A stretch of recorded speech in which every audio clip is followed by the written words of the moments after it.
નમસ્કાર, હું છું શૈલી અને આપ જોઈ રહ્યા છો અનમ્યુટેડ ગુજરાતી। પરિણામના 12 દિવસ બાદ આખરે દિલ્હીને તેમના નવા મુખ્યમંત્રી મળી રહ્યા છે। દિલ્હીના નવમા મુખ્યમંત્રી રેખા ગુપ્તા એ ચોથી મહિલા હશે જે દિલ્હીની સરકાર સંભાળશે। મૂળ જુલાના, હરિયાણાના 50 વર્ષના રેખા ગુપ્તા દિલ્હી યુનિવર્સિટીની દૌલતરામ કોલેજથી ગ્રેજ્યુએટ થયા અને ત્યારબાદ મેરઠ સ્થિત ચૌધરી ચરણસિંહ યુનિવર્સિટીની IMIRC કોલેજથી તેમણે LLB પૂરું કર્યું। 1990માં દિલ્હી યુનિવર્સિટી સ્ટુડન્ટ યુનિયનના પ્રમુખ બન્યા અને ત્યાંથી તેઓ રાજકારણમાં પ્રવેશ્યા। સ્થાનિક રાજકારણમાં ભાજપ તરફથી તેઓ 3 વખત કાઉન્સિલર તરીકે ચૂંટાયા અને દક્ષિણ દિલ્હી મ્યુનિસિપલ કોર્પોરેશનના મેયર પર રહ્યા।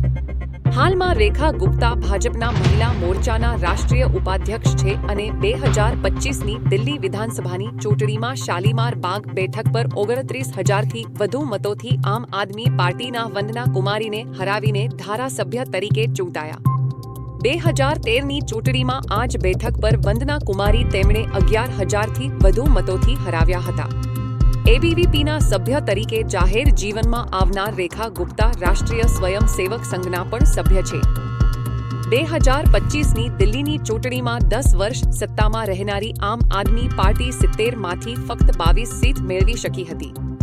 આપના રાષ્ટ્રીય સંયોજક અને ભૂતપૂર્વ મુખ્યમંત્રી અરવિંદ કેજરીવાલ પર આ વખતની ચૂંટણીમાં હારથી બચી શક્યા નહોતા અને તેમણે હરાવનાર પ્રવેશ વર્મા, જેમને રાજકીય ભાષામાં કહીએ તો ધ જાયન્ટ કિલર, મુખ્યમંત્રી પદના પ્રબળ દાવેદાર ગણવામાં આવતા હતા।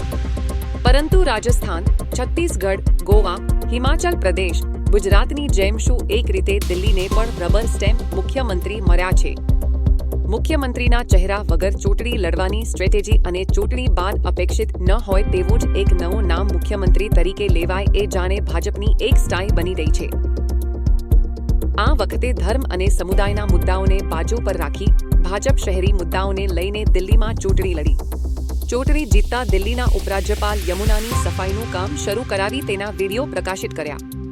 જો આ સફાઈની કામગીરી મુખ્યમંત્રીના હસ્તક્ષેપ વગર જ થઈ શકે એમ હતી તો તેને આપના કાર્યકાળ દરમિયાન કેમ ના કરાવી?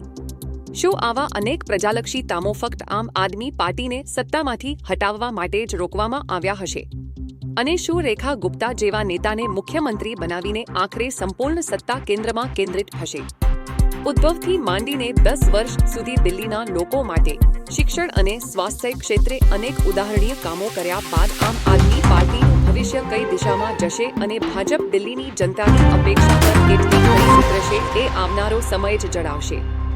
હું છું શૈલી, તમે સાંભળી રહ્યા હતા અનમ્યુટેડ ગુજરાતી।